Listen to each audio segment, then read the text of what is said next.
This is the lecture number 6, and in lecture number 6 we are talking about the hexa number.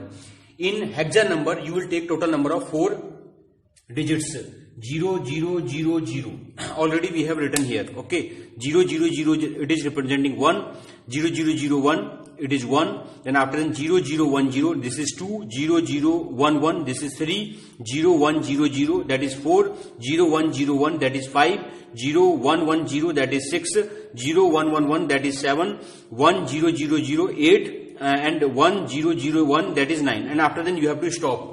Now you have to stop here. Okay, and after then your number representation it will be start from A. 1010 it is A, and 1011 this is B, 1100 that is C, 1101 that is D, and 1110 that is E, and 1111 that is F.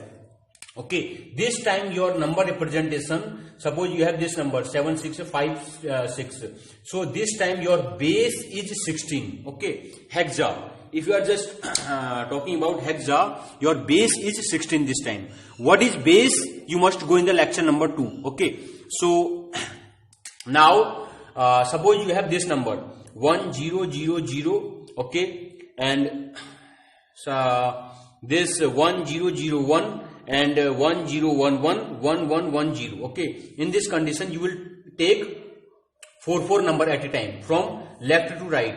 4 number, 4 number, 4 number. This 4 number it is representing 1110. It is representing E. You can see that 1110 it is representing E. It is representing 1011. 1011 it is representing B. And 1001. 1001 it is representing 9. And 1000 it is representing 8. Okay, so 8 9 B E. Okay, this is the hexadecimal number and its base is 16. Okay, what is base? You must go in the lecture number 2. Thank you so much.